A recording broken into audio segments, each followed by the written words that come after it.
வணக்கம். வேந்தரின் கண்ணுறங்கும் வேளை இரவு செய்திகளுக்காக காவேரி ஜெகநாதன். முதலில் தலைப்புச் செய்திகள். முதல்வர் ஜெயலலிதாவின் உடல்நிலையில் நல்ல முன்னேற்றம். அப்பல்லோ மருத்துவமனை நிர்வாகம் தகவல். விறுவிறுப்படையும் உள்ளாட்சி தேர்தல் களம். வேட்புமனு தாக்கல் செய்ய நாளை கடைசி நாள். கர்நாடக பேரவை சிறப்பு கூட்டம் நாளை கூடுகிறது. நீர்திறப்பு மேலாண்மை வாரியம் பற்றி விவாதம். அத்துமீறி நுழைந்த பாகிஸ்தான் படகு பறிமுதல். குஜராத் எல்லையில் 9 பேர் கைது. ஆற்றுக்குள் பேருந்து விழுந்து விபத்து. மத்திய பிரதேசத்தில் 9 பேர் உயிரிழந்தனர். முதல்வர் ஜெயலலிதாவின் உடல்நிலையில் நல்ல முன்னேற்றம் ஏற்பட்டுள்ளதாகவும் பிரிட்டன் மருத்துவரின் ஆலோசனையின் பேரில் சிகிச்சை அளிக்கப்பட்டு வருவதாகவும் அப்பல்லோ மருத்துவமனை நிர்வாகம் தெரிவித்துள்ளது. சுவாச கோளாறு மற்றும் நீர்ச்சத்து குறைபாடு காரணமாக முதல்வர் ஜெயலலிதா கடந்த மாதம் 22ஆம் தேதி மருத்துவமனையில் சிகிச்சைக்காக அனுமதிக்கப்பட்டார். முதல்வர் ஜெயலலிதாவிற்கு லண்டன் மருத்துவர் ரிச்சர்ட் ஆலோசனையின் பேரில் சிகிச்சை அளிக்கப்பட்டு வருவதாக மருத்துவமனை நிர்வாகம் இன்று வெளியிட்ட செய்திக்குறிப்பில் கூறப்பட்டுள்ளது. முதல்வருக்கு ஏற்பட்ட பாதிப்பிற்கு பொருத்தமான மருத்துவ சிகிச்சை அளிக்கப்படுவதாகவும் முதல்வரின் உடல்நிலையில் நல்ல முன்னேற்றம் ஏற்பட்டுள்ளதாகவும் தெரிவிக்கப்பட்டுள்ளது. முதல்வர் ஜெயலலிதா மேலும் சில நாட்கள் மருத்துவமனையில் தங்கி சிகிச்சை பெற வேண்டும் என்று மருத்துவர்கள் அறிவுறுத்தியுள்ளதாகவும் மருத்துவமனை நிர்வாகம் வெளியிட்ட செய்திக்குறிப்பில் தெரிவிக்கப்பட்டுள்ளது. மாண்புமிகு அம்மா அவர்கள் நல்ல உடல்நலத்துடன் இருக்கிறார். நன்கு குணமடைந்து வருகிறார். விரைவிலே அவர் டிஸ்சார்ஜ் ஆகி வீட்டுக்கு வருவார். திட்டமிட்டு அரசியல் எதிரிகள் வெளியிலே வதந்திகளை பரப்புகிறார்கள். அவையெல்லாம் தற்போது தவிடுபொடி ஆகிவிட்டன. பூரண நலத்தோடு இருக்கிற அம்மா விரைவிலே அனைத்து அலுவல்களையும் நல்ல முறையிலே செய்வதற்கு அவர் வெளியிலே டிஸ்சார்ஜ் ஆகி வந்து அவருடைய பணிகளை மேற்கொள்ள இருக்கிறார். வீடு திரும்ப இருக்கிறார். தமிழக உள்ளாட்சி தேர்தலுக்கான வேட்புமனு தாக்கல் நாளையுடன் நிறைவடைகிறது. இதுவரை 2,50,000க்கும் அதிகமானோர் மனு தாக்கல் செய்துள்ளனர். தமிழகத்தில் மொத்தமுள்ள 1,31,794 உள்ளாட்சி பதவிகளுக்கு வரும் 17 மற்றும் 19 ஆகிய தேதிகளில் 2 கட்டமாக தேர்தல் நடைபெறுகிறது. இதற்காக ஊரக பகுதிகளில் 62,337 வாக்குப்பதிவு மையங்களும் நகர்ப்புறங்களில் 91,098 வாக்குப்பதிவு மையங்களும் அமைக்கப்பட உள்ளன. தேர்தல் பணியில் 6,50,000 அலுவலர்கள் ஈடுபடுத்தப்பட உள்ளனர். தமிழக உள்ளாட்சி தேர்தலில் 5,80,00,000 பேர் வாக்களிக்க உள்ளனர். இதனிடையே உள்ளாட்சி தேர்தலுக்கான வேட்புமனு தாக்கல் கடந்த மாதம் 26ஆம் தேதி தொடங்கியது. மனு தாக்கலுக்கு நாளை கடைசி நாள் என்பதால் ஏராளமானோர் மனு தாக்கல் செய்வார்கள் என்று எதிர்பார்க்கப்படுகிறது. காவிரி நதிநீர் பங்கீடு தொடர்பான உச்சநீதிமன்ற உத்தரவு பற்றி நாளை நடைபெறும் சட்டப்பேரவை சிறப்பு கூட்டத்தில் விவாதிக்கப்படும் என கர்நாடக முதல்வர் சித்தராமையா தெரிவித்துள்ளார். காவிரியில் இருந்து வரும் 6ஆம் தேதி வரை நாள்தோறும் வினாடிக்கு 6,000 கனஅடி நீர் திறக்க வேண்டும் என கர்நாடக அரசுக்கு உச்சநீதிமன்றம் அண்மையில் உத்தரவிட்டது. உச்சநீதிமன்றம் கடந்த மாதம் 20 மற்றும் 27ஆம் தேதிகளில் ஏற்கனவே இதேபோல் உத்தரவிட்டிருந்தது. இதனிடையே அணைகளில் 27.8 TMC தண்ணீர் மட்டுமே குடிநீர் தேவைக்காக இருப்பதாக கர்நாடக முதல்வர் சித்தராமையா ட்விட்டர் சமூக வலைதளத்தில் தெரிவித்துள்ளார். உச்சநீதிமன்ற உத்தரவை அவமதிக்கும் எண்ணம் இல்லை என்றும் அவர் குறிப்பிட்டுள்ளார். உச்சநீதிமன்ற உத்தரவு மற்றும் அணைகளில் உள்ள நீர் இருப்பு தொடர்பாக நாளை நடைபெறும் சட்டப்பேரவை சிறப்பு கூட்டத்தில் ஆலோசனை மேற்கொள்ளப்படும் என்றும் அவர் கூறியுள்ளார். கர்நாடக அரசு சார்பில் உறுப்பினரை நியமிப்பதற்கு மறுப்பு தெரிவித்துள்ளதால் காவிரி மேலாண்மை வாரியம் அமைப்பதில் சிக்கல் ஏற்பட்டுள்ளது. காவிரி விவகாரம் தொடர்பான வழக்கில் வரும் 4ஆம் தேதிக்குள் காவிரி மேலாண்மை வாரியத்தை அமைக்க வேண்டும் என மத்திய அரசுக்கு உச்சநீதிமன்றம் உத்தரவிட்டது. மேலும் மேலாண்மை வாரியத்தில் இடம்பெறும் வல்லுநர்களின் பெயர்களை நேற்று மாலை 4 மணிக்குள் 4 மாநிலங்களும் அறிவிக்க வேண்டும் என்றும் தெரிவித்திருந்தது. இதனையடுத்து காவிரி மேலாண்மை வாரியத்திற்கு தமிழக அரசின் உறுப்பினராக காவிரி தொழில்நுட்ப குழு தலைவர் பொறியாளர் ஆர். சுப்பிரமணியனின் பெயர் பரிந்துரைக்கப்பட்டது. இதேபோல் புதுச்சேரி அரசு சார்பில் மாநில பொதுப்பணித்துறை தலைமை பொறியாளர் சுவாமிநாதனின் பெயர் பரிந்துரைக்கப்பட்டது. இதனிடையே வாரியத்திற்கான பிரதிநிதியை நியமிப்பதில் கர்நாடக அரசு தொடர்ந்து எதிர்ப்பு தெரிவித்து வருகிறது. இதனால் வரும் 4ஆம் தேதிக்குள் காவிரி மேலாண்மை வாரியத்தை அமைக்க முடியாத சூழல் ஏற்பட்டுள்ளது.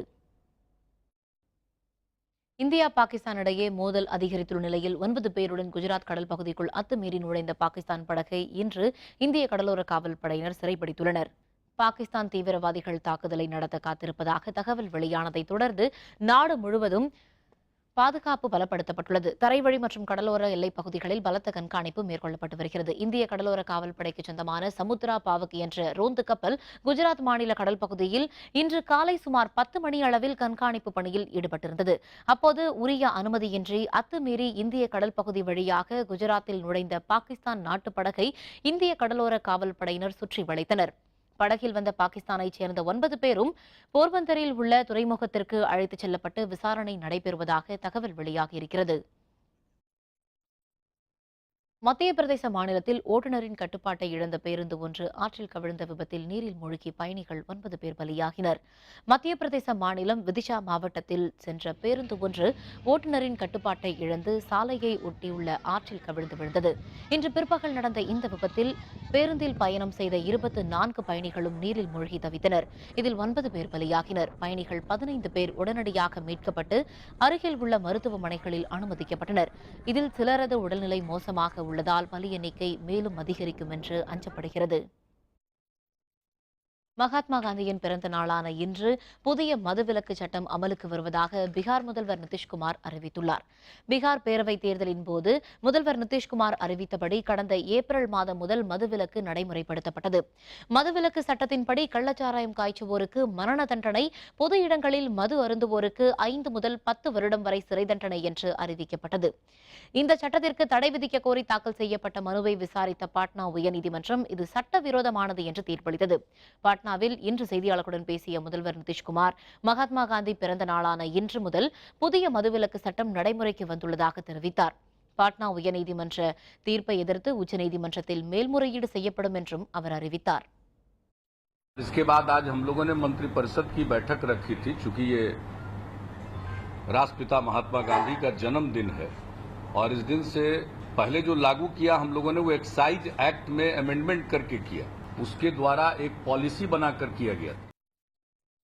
பிரான்ஸ் நாட்டுடன் செய்து கொண்ட ஒப்பந்த காலத்திற்கு முன்னரே ரபேல் போர் விமானங்கள் இந்தியாவிற்கு கிடைக்கும் என பாதுகாப்பு அமைச்சர் மனோகர் பாரிக்கர் தெரிவித்துள்ளார். 59,000 கோடி ரூபாய் மதிப்பில் பிரான்சிடமிருந்து 36 ரஃபேல் ரக போர் விமானங்களை இந்தியாவிற்காக வாங்க கடந்த வாரம் ஒப்பந்தம் கையெழுத்தானது. இதன்படி கையெழுத்தான நாளில் இருந்து 36 மாதத்தில் இருந்து 66 மாதங்களில் போர் விமானங்கள் வழங்க வேண்டும் என ஒப்பந்தத்தில் கூறப்பட்டுள்ளது. இது தொடர்பாக புனே நகரில் செய்தியாளர்களுடன் பேசிய பாதுகாப்பு அமைச்சர் மனோகர் பாரிக்கர் ரஃபேல் போர் விமானங்களை இந்தியாவிற்கு பிரான்ஸ் விரைவில் வழங்கும் வாய்ப்புள்ளது என்று கூறினார். எல்லை தாண்டி சென்ற இந்திய வீரரை பத்திரமாக மீட்க நடவடிக்கை எடுக்கப்பட்டுள்ளதாகவும் இந்திய ராணுவ உயர் அலுவலர் பாகிஸ்தான் ராணுவ உயர் அலுவலரை தொடர்பு கொண்டு பேசியுள்ளதாகவும் மனோகர் பாரிக்கர் குறிப்பிட்டார். As per the terms of the deal, it is 36 months, but it may come earlier slightly. Maybe we have requested them to slightly as far as possible. Mahatma காந்தியின் 148வது பிறந்தநாளை முன்னிட்டு தில்லியில் உள்ள அவரது நினைவிடத்தில் குடியரசுத் தலைவர் பிரணாப் முகர்ஜி, பிரதமர் நரேந்திர மோடி உள்ளிட்ட தலைவர்கள் மலர் தூவி மரியாதை செலுத்தினர். மகாத்மா காந்தியின் 148வது பிறந்தநாள் நாடெங்கும் இன்று மிகவும் சிறப்பாக கொண்டாடப்பட்டது. தில்லியில் உள்ள அவரது நினைவிடமான ராஜ்காட்டில் குடியரசுத் தலைவர் பிரணாப் முகர்ஜி, குடியரசு துணைத் தலைவர் ஹமீத் அன்சாரி, பிரதமர் மோடி உள்ளிட்டோர் அஞ்சலி செலுத்தினர். முன்னாள் பிரதமர் மன்மோகன் சிங், மத்திய அமைச்சர் வெங்கையா நாயுடு, காங்கிரஸ் மூத்த தலைவர் குலாம் நபி ஆசாத், தில்லி முதல்வர் அரவிந்த் கெஜ்ரிவால், பாரதிய ஜனதா மூத்த தலைவர் கே அத்வானி உள்ளிட்டோரும் அஞ்சலி செலுத்தினர். இதேபோன்று முன்னாள் பிரதமர் லால் பகதூர் சாஸ்திரியின் பிறந்த நாளும் இன்று நாடெங்கும் உற்சாகமாக கொண்டாடப்பட்டது. அவருடைய பிறந்த நாளை ஒட்டி தில்லியில் உள்ள அவரது நினைவிடத்தில் பல்வேறு தலைவர்களும் அஞ்சலி செலுத்தினர். மகாத்மா காந்தி பிறந்தநாளை ஒட்டி சென்னை மெரினா கடற்கரையில் உள்ள காந்தி சிலைக்கு தமிழக ஆளுநர் மற்றும் அமைச்சர்கள் மலர் தூவி மரியாதை செலுத்தினர். மெரினா கடற்கரையில் உள்ள காந்தி சிலைக்கு தமிழக ஆளுநர் பொறுப்பு வகிக்கும் வித்யாசாகர் ராவ் மலர் தூவி மரியாதை செலுத்தினார். தமிழக அமைச்சர்கள் ஓ பன்னீர்செல்வம், எடப்பாடி பழனிசாமி, மாஃபா பாண்டியராஜன் உள்ளிட்ட அமைச்சர்கள் மலர் தூவி மரியாதை செலுத்தினர். தமிழக தலைமைச் செயலர் ராமமோகன ராவ், முதல்வரின் தனிச் செயலர் ஷீலா பாலகிருஷ்ணன் உள்ளிட்ட உயர் அலுவலர்களும் காந்தி சிலைக்கு மரியாதை செலுத்தினர்.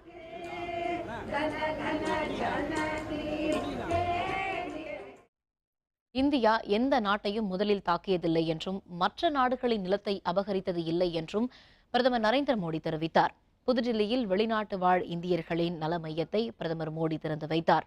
அப்போது பேசிய அவர், வெளிநாடுகளில் வசிக்கும் இந்தியர்கள் வெளிநாடுகளின் வளர்ச்சிக்காக பாடுபடுவதுடன் தாய்நாட்டின் மேம்பாட்டிற்காகவும் அவர்கள் தங்களை ஈடுபடுத்திக் கொள்ள வேண்டும் என்று கேட்டுக் கொண்டார். இந்தியா எப்போதும் எந்த நாட்டையும் தாக்கி நிலத்தை அபகரித்தது இல்லை என்று அவர் கூறினார். கடந்த 2 உலகப் போர்களின் போதும் 1.5 லட்சம் இந்தியர்கள் வீரமரணம் அடைந்ததாக பிரதமர் குறிப்பிட்டார். இந்தியர்கள் கல்வி கற்பதில் மட்டுமின்றி அனைத்து துறைகளிலும் ஈடுபாட்டுடன் செயல்படுவதாகவும் அவர் குறிப்பிட்டார். வெளிநாட்டு வாழ் இந்தியர்களின் ஆற்றலை முறைப்படுத்த வேண்டும் என்றும் பிரதமர் மோடி குறிப்பிட்டார். हमारे लोग पढ़ लिख करके तैयार होते हैं, विदेशों में चले जाते हैं और ब्रेन ड्रेन ये शब्द हम अगर शक्ति के रूप में देखें तो ये ब्रेन ड्रेन की हमारी जो चिंता थी, इसको ब्रेन गेन में कन्वर्ट किया जा सकता है.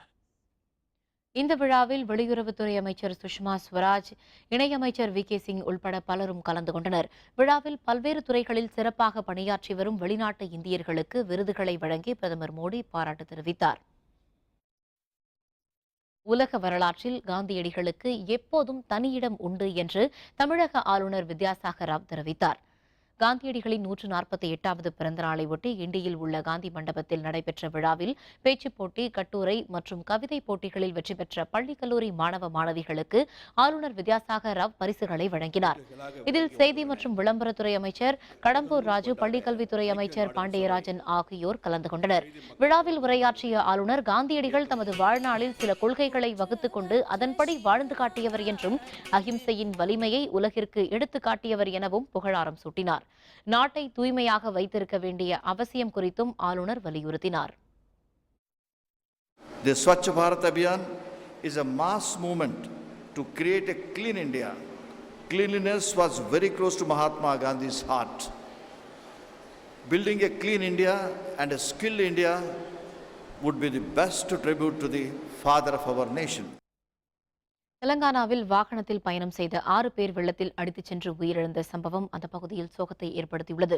தெலங்கானா மாநிலத்தில் மேடக், நிஜாமாபாத், கரீம்நகர் உள்ளிட்ட பகுதிகளில் சில நாட்களாக கனமழை பெய்து வருகிறது. இதனிடையே நிஜாமாபாத் அருகே காரில் பயணம் செய்ய 6 பேரை கரைபுரண்டு ஓடிய வெள்ளம் அடித்துச் சென்றது. தண்ணீரில் அடித்துச் செல்லப்பட்ட வாகனத்தில் பயணம் செய்த பெண்ணும் அவரது 5 குழந்தைகளும் சடலமாக மீட்கப்பட்டனர். பாகிஸ்தானில் வரும் 18ஆம் தேதி தொடங்க உள்ள பேட்மிண்டன் தொடரை புறக்கணிக்கப் போவதாக இந்திய பேட்மிண்டன் சங்கம் அறிவித்துள்ளது. ஊரி பகுதியில் நடந்த தீவிரவாத தாக்குதலை தொடர்ந்து பாகிஸ்தான் ஆக்கிரமிப்பு காஷ்மீருக்குள் புகுந்து இந்திய ராணுவத்தினர் தாக்குதல் நடத்தினர். இதனால் இரு நாடுகளிடையிலான உறவில் பதற்றம் ஏற்பட்டுள்ளது. பாகிஸ்தானில் வரும் 18ஆம் தேதி முதல் 21ஆம் தேதி வரை நடைபெறவுள்ள பன்னாட்டு பேட்மிண்டன் தொடரை புறக்கணிக்க இந்தியா முடிவு செய்துள்ளது. இதுகுறித்து செய்தியாளர்களுடன் பேசிய இந்திய பேட்மிண்டன் சங்க தலைவர் டாக்டர் அகிலேஷ் தாஸ், பாகிஸ்தான் தொடரில் இந்திய அணி வீரர்கள் பங்கேற்க மாட்டார்கள் என்று கூறினார். இந்திய அரசுக்கு ஆதரவாக பேட்மிண்டன் தொடரை புறக்கணிக்கப் போவதாகவும் இந்திய வீரர் யாரும் இந்த தொடரில் பங்கேற்க மாட்டார்கள் எனவும் அவர் தெரிவித்தார். தலைமறைவாக இருந்த மாவோயிஸ்ட் தலைவர் கைது, கியூ பிரிவு காவல்துறையினர் நடவடிக்கை. விவரம் விளம்பர இடைவேளைக்கு பிறகு.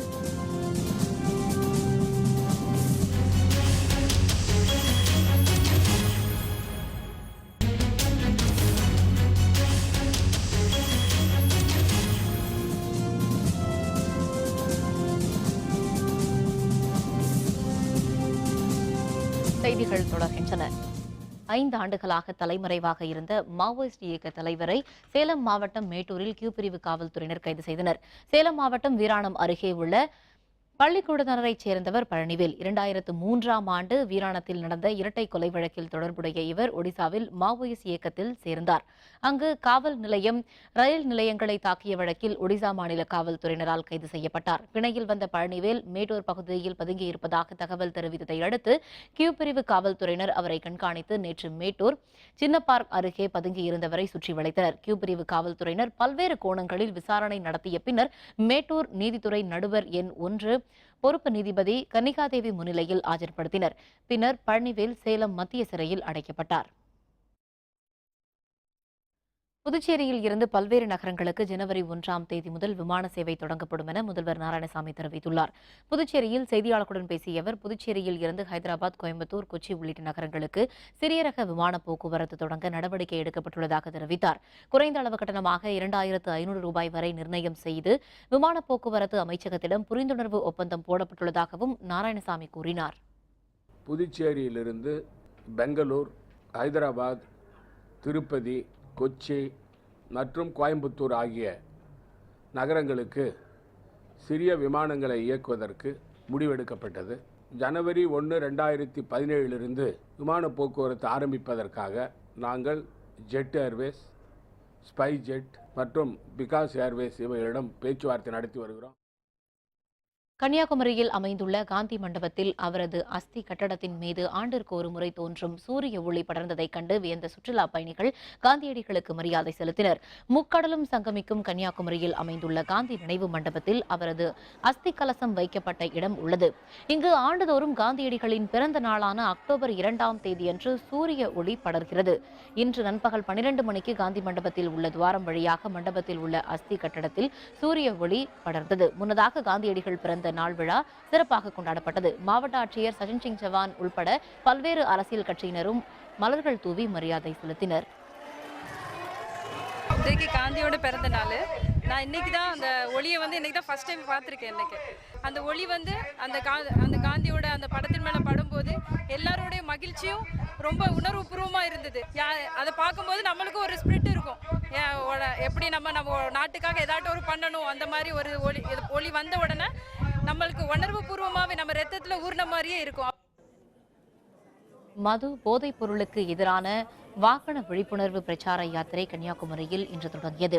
காந்தியடிகள் பிறந்த தினமான இன்று அவரது நினைவிடத்தில் மலர்தூவி மரியாதை செய்த சமூக சேவகி மேதா பட்கர் பின்னர் செய்தியாளர்களுடன் பேசிய போது, போதைப் பொருட்கள் விற்பனை செய்வதை அனைத்து மாநில அரசுகளும் தடுக்க கோரி இந்த புனித யாத்திரை நடைபெறுவதாகவும், மத்திய பிரதேச மாநில தலைநகர் போபால் வரை இந்த வாகன விழிப்புணர்வு பிரச்சாரம் நடைபெறும் என்றும் கூறினார். கர்நாடகம் தடுப்பணை கட்டினால் தமிழகத்தில் விவசாயம் பொய்த்து போகும் என்றும் அவர் தெரிவித்தார். இந்த நிகழ்ச்சியில் மதிமுக பொதுச் செயலர் வைகோ, பச்சை தமிழர் இயக்க ஒருங்கிணைப்பாளர் சுப உதயகுமார், மத்திய பிரதேசத்தைச் சேர்ந்த விவசாய சங்க தலைவரான டாக்டர் சுனில் உள்பட திரளான சமூக சேவகர்கள் கலந்து கொண்டனர். If the water that falls on the lands of both Karnataka and Tamil Nadu are locally harnessed, beginning with the mini and micro watersheds, then there would be no drought and flood situation ever, which comes in when there are big dams built on the big rivers. And that is what is creating this kind of dispute. Trichy Samayapuram அருகே lorry மீது car மோதிய விபத்தில் குழந்தை உள்பட 4 பேர் பலியானார்கள். தூத்துக்குடியில் இருந்து சென்னைக்கு மரங்களை ஏற்றி வந்த லாரி சமயபுரம் அருகே கொனலை என்ற இடத்தில் நிறுத்தப்பட்டிருந்தது. மதுரையில் இருந்து புதுச்சேரி நோக்கி சென்று கொண்டிருந்த கார் கட்டுப்பாட்டை இழந்து லாரியின் பின்பக்கத்தில் மோதியது. இந்த விபத்தில் 2 வயது பெண் குழந்தை உள்ளிட்ட 4 பேர் உயிரிழந்தனர். படுகாயமடைந்த ஜீவா என்பவர் மருத்துவமனையில் சிகிச்சைக்காக அனுமதிக்கப்பட்டுள்ளார். விபத்து தொடர்பாக சமயபுரம் காவல்துறையினர் விசாரணை மேற்கொண்டுள்ளனர். தமிழக முன்னாள் முதல்வர் காமராஜரின் 41வது நினைவு நாளை ஒட்டி சென்னையில் கிண்டியில் உள்ள அவரது நினைவிடத்தில் தமாக தலைவர் ஜி.கே. வாசன், விடுதலை சிறுத்தைகள் கட்சியின் தலைவர் தொல் திருமாவளவன் உள்ளிட்டோர் அஞ்சலி செலுத்தினர். காமராஜரின் 41வது நினைவு நாளை ஒட்டி சென்னை கிண்டி காந்தி மண்டபத்தில் உள்ள காமராஜர் நினைவிடத்தில் தமிழ் மாநில காங்கிரஸ் கட்சியின் தலைவர் ஜி.கே. வாசன், விடுதலை சிறுத்தைகள் கட்சி தலைவர் தொல் திருமாவளவன், பாரதிய ஜனதா கட்சியின் மாநில தலைவர் தமிழிசை சவுந்தரராஜன், சமத்துவ மக்கள் கட்சித் தலைவர் சரத்குமார் உள்ளிட்டோர் மலர் தூவியும் மாலை அணிவித்தும் மரியாதை செலுத்தினர். பொள்ளாச்சி ஆழியாறு அணையில் இருந்து புதிய ஆயக்கட்டு பாசன பகுதிகளுக்காக தண்ணீர் திறந்து வைக்கப்பட்டது. ஆழியாறு அணையில் இருந்து புதிய ஆயக்கட்டு பாசன பகுதிகளுக்கு தண்ணீர் திறந்துவிட வேண்டும் என்று தமிழக அரசுக்கு விவசாயிகள் கோரிக்கை விடுத்திருந்தனர். இதனை ஏற்று இன்று முதல் தண்ணீர் திறந்துவிடப்படும் என்று தமிழக முதல்வர் தெரிவித்திருந்தார். இதன்படி இன்று அணையில் இருந்து தண்ணீர் திறந்துவிடப்பட்டது. தண்ணீர் திறந்துவிடப்பட்டதை அடுத்து பாசன பகுதி விவசாயிகள் மகிழ்ச்சி தெரிவித்துள்ளனர். தூய்மை இந்தியா திட்டத்தின் ஒரு பகுதியாக சென்னையில் கடலில் மிதக்கும் குப்பைகள் மற்றும் கழிவுப் பொருட்களை அகற்றும் பணி தொடங்கப்பட்டுள்ளது.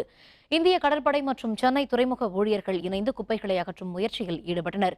100க்கும் அதிகமான பணியாளர்கள் இதில் ஈடுபடுத்தப்பட்டனர். ஹெலிகாப்டரில் இருந்து கடலில் எண்ணெய் மிதக்கும் இடங்களை கண்டறிந்து அந்த பகுதிக்கு ஹெலிஸ்கேமர் என்ற படகு மூலம் சென்று அந்த குப்பைகளையும் எண்ணெய் படலங்களையும் தூய்மைப்படுத்தும் பணியை செய்தனர். தூய்மை இந்தியா என்ற திட்டத்தின் மூலம் கடல் பகுதியை தூய்மையாக்க முடியும் என்று தெரிவிக்கப்பட்டுள்ளது. கடற்கரைக்கு வரும் மக்கள் அசுத்தம் செய்யும் அனைத்து பொருட்கள், அது மட்டும் இல்லாமல் இந்த கப்பல்களிலிருந்து வரும் இந்த எண்ணெய் கசிவு அனைத்தையும் தூய்மைப்படுத்துவதற்கான மெத்தட்ஸ் இந்திய கடலோர காவல்படை வைத்திருக்கிறது. ஜல்லிக்கட்டு தொடர்பான வாட்ஸ்அப் தகவலை நம்பி சிவகங்கை அருகே காளைகளுடன் வந்தவர்களை காவல்துறையினர் கைது செய்தனர். சிவகங்கை காளமிகு திடலில் ஜல்லிக்கட்டு நடப்பதாக செல்போன் மூலம் குறுஞ்செய்தி பரவியது. இதனை உண்மை என்று நம்பி தென் மாவட்ட ஜல்லிக்கட்டு ஆர்வலர்கள் மினி லாரிகளில் காளைகளுடன் வந்தனர். 4 மினி லாரிகளில் கொண்டுவரப்பட்ட 6 காளைகளையும் இதில் ஈடுபட்டவர்களையும் காவல்துறையினர் கைது செய்தனர். மேலும் ஜல்லிக்கட்டு நடக்க இருந்த காளமிகு திடலில் நிறுத்தி வைக்கப்பட்டிருந்த இருசக்கர வாகனங்களும் பறிமுதல் செய்யப்பட்டன. ஜல்லிக்கட்டை காண வந்த 35 பேரை கைது செய்த காவல்துறையினர் வழக்கு பதிவு செய்து விசாரணை மேற்கொண்டு வருகின்றனர். இதனிடையே வாட்ஸ்அப் மூலம் தகவல் அனுப்பியவர்கள் பற்றியும் விசாரணை நடைபெற்று வருகிறது. மாடு ஒரு 6-7 மாடு லாக் ஆகிருக்கு. ஒரு 5-6 டாடா ஏஸ், ஒரு 50 பேர் உள்ள தலை ஸ்டேஷனுக்குள்ளே லாக் ஆகிருக்காங்க. பசங்க பார்க்க வந்த பசங்க எல்லாரும். 2 வீலர் ஒரு 3 டாடா ஏஸில் ஏற்றுற அளவுக்கு ஒரு 2 ஏற்றி வச்சுருக்காங்க. இப்படி மாற்றவங்களும் சும்மா இருக்கவங்க எல்லாத்தையும் பிடிச்சி வச்சு இப்படி பண்ணிட்டு இருக்காங்க. இதுக்கு என்ன முடிவுன்ட்டு தமிழக அரசு தான் நம்மளுக்கு சொல்லணும். தூத்துக்குடி அருகே கார் டயர் வெடித்து தடுப்பு சுவரில் மோதி ஏற்பட்ட விபத்தில் ஒரே குடும்பத்தைச் சேர்ந்த 4 பேர் பலியாகினர். 8 பேர் படுகாயமுற்றனர். ஈரோடு மாவட்டம் சென்னிமலையைச் சேர்ந்த 12 பேர் திருச்செந்தூர் நோக்கி காரில் சென்று கொண்டிருந்தனர். தூத்துக்குடி மாவட்டம் ஜெகவீரபாண்டியபுரம் அருகே கார் சென்று கொண்டிருந்த போது முன்பக்க டயர் திடீரென வெடித்தது. இதில் நிலை தடுமாறிய கார் அருகில் இருந்த தடுப்புச் சுவரில் மோதியது. இதில் கணேசன், ஸ்ரீனிவாசன் ஆகிய இருவர் அந்த இடத்திலேயே பலியாகினர். மருத்துவமனை கொண்டு செல்லும் வழியில் கணேசனின் மனைவியும் மருத்துவமனையில் வசீகரன் என்ற இளைஞரும் உயிரிழந்தனர். படுகாயமுற்ற 8 பேருக்கு தொடர்ந்து சிகிச்சை அளிக்கப்பட்டு வருகிறது. தாம்பரம் அருகே படப்பையில் திமுக ஊராட்சி கவுன்சிலர் படுகொலை தொடர்பாக காவல்துறையினர் விசாரணை மேற்கொண்டுள்ளனர். படப்பை பெரியார் நகரைச் சேர்ந்த தனசேகரன் கவுன்சிலராக போட்டியிட வேட்புமனு தாக்கல் செய்ய திட்டமிட்டிருந்தார். வழக்கம் போல் அங்குள்ள தேவாலயத்தில் நடைபெற்ற பிரார்த்தனையில் கலந்து கொண்ட பின்னர் வெளியே வந்தார். அப்போது அடையாளம் தெரியாத சிலர் பயங்கர ஆயுதங்களால் தாக்கியதில் தனசேகரன் அந்த இடத்திலேயே பலியானார். மணிமங்கலம் காவல்துறையினர் தனசேகரனின் உடலை மீட்டு உடல்கூறு ஆய்வுக்காக குரோம்பேட்டை மருத்துவமனைக்கு அனுப்பி வைத்தனர். மரபணு மாற்ற பயிர்களுக்கு எதிர்ப்பு தெரிவித்து தமிழகம் முழுவதும் உணவு பாதுகாப்பு அமைப்பினர் போராட்டத்தில் ஈடுபட்டனர். சென்னை தியாகராய நகரில் நடைபெற்ற போராட்டத்தில் உணவு பாதுகாப்பு அமைப்பினர், விவசாயிகள் உள்ளிட்டோர் கலந்து கொண்டனர்.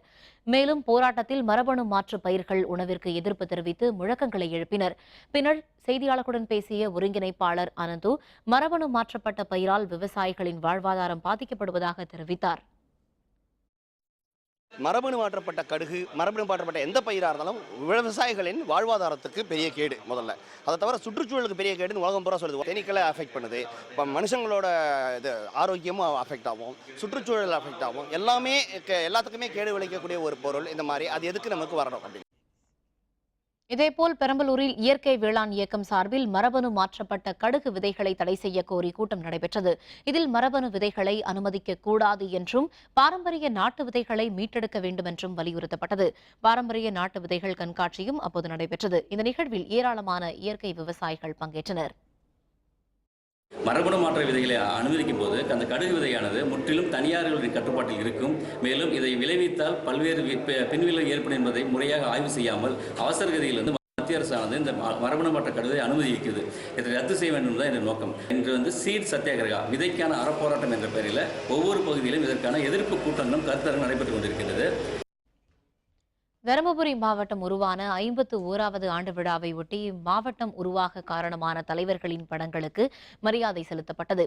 கடையேழு வள்ளல்கள் ஒருவரான மன்னர் அதியமான் ஆட்சி செய்த தகடூர் என அழைக்கப்பட்ட தருமபுரி சேலம் மாவட்டத்தில் இருந்து தனி மாவட்டமாக கடந்த 1965ஆம் ஆண்டு இதே நாளில் பிரிக்கப்பட்டது.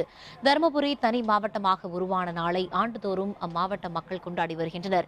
இதன்படி இன்று நடைபெற்ற விழாவில் ராஜாஜி, சுதந்திர போராட்ட வீரர் சுப்பிரமணிய சிவா மற்றும் தருமபுரி மாவட்டம் உதயமாக காரணமானவர்களின் படங்கள் காட்சிப்படுத்தப்பட்டுள்ளன.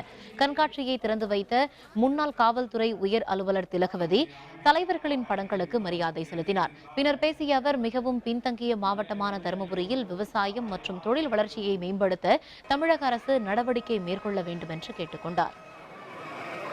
தருமபுரிக்கு ஒரு தனி தொழில் மையம் ஏற்பட வேண்டும். விவசாயத்தை வந்து இங்கே இருக்கக்கூடிய விவசாய பயிர்கள் இப்போ நிறைய பேர் சாப்பிடக்கூடிய பயிர்களாக அதுதான் இருக்குது. சாமை, திணை, வரகு, சோளம், அப்புறம் காய்கறிகள் இதெல்லாம் வந்து அதிகமாக விளையக்கூடிய ஒரு சீதோஷ்ண நிலை உள்ள ஒரு மாவட்டமாக தருமபுரி இருக்கிறதுனால இதை எல்லாத்தையும் வந்து ஊக்குவிக்கலாம். நாமக்கல் மாவட்டம் திருச்செங்கோட்டில் ராஜாஜி மற்றும் பெரியாரால் தொடங்கப்பட்ட காந்தி ஆசிரமம் 90 ஆண்டுகளை கடந்து சமூக பணி ஆற்றி வருகிறது. மகாத்மா காந்தியின் 148வது பிறந்த நாளான இன்று ஆசிரமம் ஆற்றி வரும் மகத்தான பணிகள் பற்றி இன்றைய வேந்தர் சிறப்பு செய்திகளில்.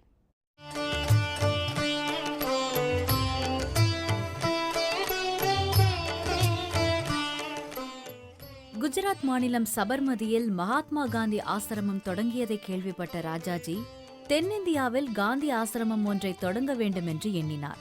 அப்போது சேலம் மாவட்டத்தில் இருந்த திருச்செங்கோடு வட்டம் புதுப்பாளையம் கிராமத்தில் 1925ஆம் ஆண்டு புதிதாக காந்தி ஆசிரமம் தொடங்கப்பட்டது. காந்தி ஆசிரமத்துக்கு என்எஸ்எஸ் ப்ரோக்ராம் சேவை செய்கிறதுக்காக நாங்கள் வருவோம். இந்த காந்தி ஆசிரமம் பார்த்திங்கன்னா 92 வருஷம் முடிஞ்சு 93வது வருஷத்தில் இப்போ தான் வந்திருக்கு. இன்னும் ராஜாஜியும் காந்திஜியும் வந்துட்டு சம்பந்தம் பேசின இடமெல்லாம் இங்கே இருக்குது. அது இல்லாமல் நமக்கு வந்து அத்தனை வருஷம் போராடி கஷ்டப்பட்டு விடுதலை பெற்ற காந்தி கால் பதிச்ச இந்த இடத்துல வேலை செய்கிறதுங்கிறத நினச்சாலே இங்கே ஒரு கோவிலை சுத்தம் பண்ணுற திருப்தி வந்து எங்களுக்கு கிடைச்சிருக்கு. திருச்செங்கோடு கேர்ள்ஸ் ஸ்கூல்லேருந்து நாங்கள் வந்திருக்கோம். ஸ்டூடெண்ட்ஸ் எல்லாம் நாங்கள் வந்து இந்த ஆசிரமத்தை வந்து தூய்மை செய்கிற பணியில் ஈடுபட்டிருக்கோம். இந்த ஆசிரமத்தை வந்து நாங்கள் தூய்மைப்படுத்துறதுல வந்து ரொம்ப பெருமைப்படுறோம். இங்கே வந்து நிறைய தேச தலைவர்களோட காலடி வந்து இங்கே பதிஞ்சிருக்கு. அது இல்லாமல் ராஜாஜி இங்கே வந்து 12 வருஷம் தங்கியிருந்திருக்காரு. அப்புறம் இந்த பணியில் ஈடுபடுறது எங்களுக்கு ரொம்ப சந்தோஷமாக இருக்குது. 1934ஆம் ஆண்டு தொடங்கி பல முறை இந்த ஆசிரமத்திற்கு வந்திருக்கும் மகாத்மா காந்தி நாட்டு விடுதலைக்கான பல்வேறு திட்டங்களை இங்கிருந்து செயல்படுத்தியிருக்கிறார். திருச்செங்கோடு, ராசிபுரம் மற்றும் நாமக்கல் உள்ளிட்ட பகுதிகளில் அதிகரித்திருந்த தீண்டாமை பிரச்சினைக்கு முடிவு கட்டவும் மது பழக்கத்திலிருந்து மக்களை விடுவிக்கவும் இந்த ஆசிரமம் மூலம் இடையறாது பாடுபட்டார் ராஜாஜி. இதற்கு ஏதுவாக ஆசிரமத்தில் பல்வேறு சிறு தொழில்கள் தொடங்கப்பட்டன. அத்தொழில்களில் பல்வேறு சமூகத்தைச் சேர்ந்தவர்களையும் ஒன்றாக பணிபுரிய வைத்து வேற்றுமைகளை போக்கும் முயற்சியில் ராஜாஜி வெற்றி கண்டார். சுதந்திர போராட்ட பாசறையாக இது விளங்கிட்டு இருந்தது. இதுக்கப்புறம் 1956க்கு அப்புறம் இது ஒரு இன்ஸ்டிடியூஷனாக ஃபார்ம் பண்ணி இதில் தொழில் நடக்கிற இடமா வச்சுருந்தாங்க. தீண்டாமை கொடுமை நிறைஞ்ச பகுதியாகவும் குடி நிறைஞ்ச பகுதியாகவும் இருந்ததுனால ராஜாஜி இந்த இடத்த தேர்ந்தெடுத்து இங்கே வந்து ராட்டை நூற்கிறது, நெசவு தொழில் செய்கிறது, கைத்தொழில் செய்கிறதெல்லாம் ஏற்பாடு பண்ணி வேலைவாய்ப்பு கொடுத்ததுனால காந்தி ஆசிரமம் அப்போ இருந்து இந்த மாதிரி செயல்பட்டு. ராஜாஜியின் மறைவுக்கு பின்னரும் நேரடியாகவும் மறைமுகமாகவும் இந்த ஆசிரமத்தில் நடைபெறும் தொழில்களால் 700க்கும் அதிகமான குடும்பத்தினர் பயனடைந்து வருகின்றனர். மக்களுக்கு பல்வேறு அறப்பணிகள் மற்றும் கதர் பொருட்கள், வாசனை திரவியங்கள் ஆகியவற்றை தயாரித்தும் இந்த ஆசிரமம் பணியாற்றி வருகிறது. அன்றைய தினத்தில் ஒருங்கிணைந்த சேலம் மாவட்டத்தில் மதுவிலக்கு பிரச்சாரங்களை ராஜாஜி அவர்கள் படிக்காத பாமர மக்களும் புரிந்து கொள்ளும் வகையில் மதுவிலக்கு பிரச்சாரம் மேற்கொண்டார்கள். அதனை ஏற்று அன்றைய ஆங்கில அரசு நாமக்கல் மற்றும் ராசிபுரம் வட்டத்தில் மதுக்கடைகளை முதலில் மூடச் செய்தன. 90 ஆண்டுகளை கடந்து சிறப்பான பணியாற்றி வரும் இந்த ஆசிரமத்தின் பொதுச்சேவை மகத்தானது. வேந்தர் செய்திகளுக்காக நாமக்கல் செய்தியாளர் எம். பார்த்திபன். நியூசிலாந்திற்கு எதிரான 2வது டெஸ்ட் போட்டி. இந்தியா 339 ரன்கள் முன்னிலை. விவரம் விளம்பர இடைவேளைக்கு பிறகு.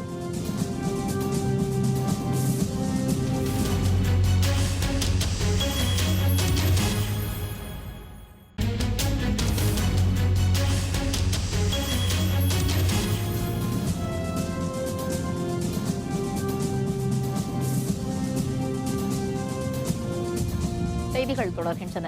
இனி அயலக செய்திகள்.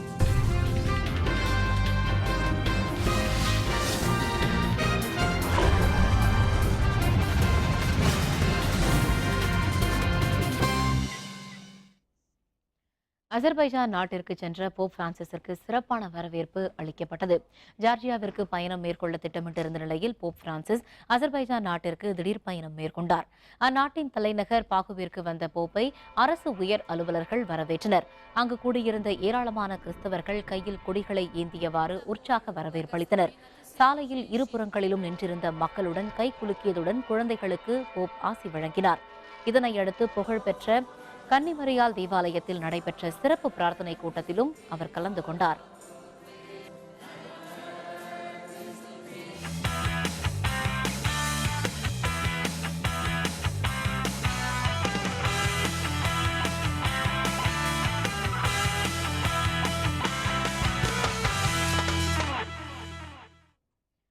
கொல்கத்தாவில் நடைபெற்று வரும் நியூசிலாந்திற்கு எதிரான 2வது டெஸ்ட் கிரிக்கெட் போட்டியில் இந்திய அணி 339 ரன்கள் முன்னிலை பெற்றுள்ளது. இந்தியாவில் சுற்றுப்பயணம் மேற்கொண்டுள்ள நியூசிலாந்து அணி 3 போட்டிகள் கொண்ட டெஸ்ட் தொடரில் விளையாடி வருகிறது. முதல் போட்டியில் இந்திய அணி வெற்றி பெற்ற நிலையில் 2வது போட்டி கொல்கத்தாவின் ஈடன் கார்டன் திடலில் நடைபெற்று வருகிறது. டாஸ் வென்று முதலில் ஆடிய இந்திய அணி 316 ரன்களுக்கு ஆட்டமிழந்தது. இதனைத் தொடர்ந்து விளையாடிய நியூசிலாந்து அணி நேற்றைய ஆட்ட நேர முடிவில் 7 விக்கெட் இழப்பிற்கு 128 ரன்கள் எடுத்திருந்தது. 3ஆம் நாளான இன்று தொடர்ந்து விளையாடிய நியூசிலாந்து அணி 204 ரன்களுக்கு அனைத்து விக்கெட்டுகளையும் இழந்தது. இந்திய தரப்பில் புவனேஸ்வர் குமார் 5 விக்கெட்டுகளையும் முகமது சமி 3 விக்கெட்டுகளையும் கைப்பற்றினர். 112 ரன்கள் முன்னிலையுடன் 2வது இன்னிங்ஸை ஆடிய இந்திய அணி 3ஆம் நாள் ஆட்ட நேர முடிவில் 8 விக்கெட் இழப்பிற்கு 227 ரன்கள் எடுத்துள்ளது. இந்த போட்டியில் இந்திய அணி 339 ரன்கள் முன்னிலை பெற்றுள்ளது.